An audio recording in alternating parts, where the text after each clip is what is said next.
So I'll explain to you how we make this. Today, back in the day, they used to carve models by hand, but today we do it on the computer. Oh, wow. And I'll give you an example of what we do. So we sit down and we discuss what it is that we want to accomplish in a ring, or any piece of jewelry for that matter.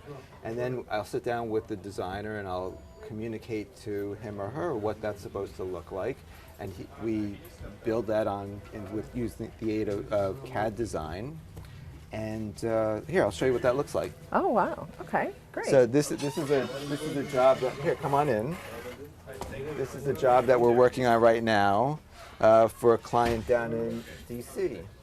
And so you have customers all over, not just in New York. Actually, all over the world. Wow. Yeah. So this is a customer's stone, a marquee-shaped diamond, which is not as popular today, and she wanted to kind of change the look of it, and we're making a more rectangular, almost an emerald cut design with a halo around it, and then the diamonds down the side will match an existing band that she has.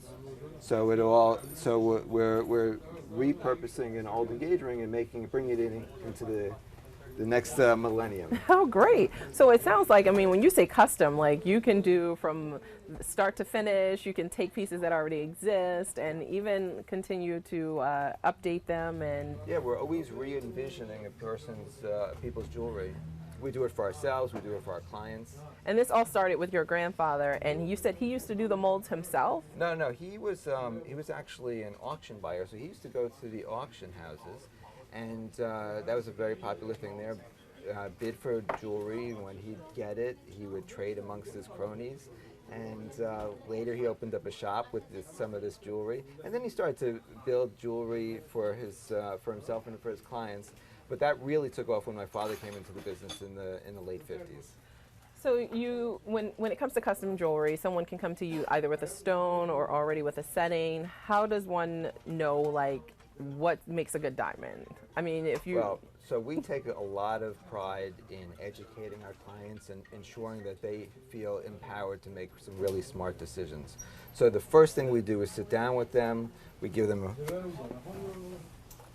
Great. an education, and we talk about what it is that is important when you're buying a diamond, and in terms of the size and the quality of the stone, and we sit down and just take them through the entire process step by step to make sure that they understand what it is that's important and to help them make the best decision that's suited for them. Great. So you don't just come in, buy a piece of jewelry, and walk out. You walk out with a story, you walk out with something that you can call your own, but you also walk out with a little bit of education. Tell me, like, more about, like, something that you guys have done that's most unique or different in terms of a stone or a piece that you guys have repurposed that was, like, new. Like, how did you approach it? It may take a little bit of thought. Yeah, that's a good question. I mean, this is a constant process for us. So, we're just yesterday I was working with my model maker on a job. Oh, I don't have the boxes over there, but can I get the piece with the lapis in it that June was working on? So June, our model maker, is from Korea, and he works with us and helps us create these beautiful pieces of jewelry. But sometimes most of what we do is diamond related, but every once in a while, or quite often actually, we'll create a piece of jewelry with a colored stone.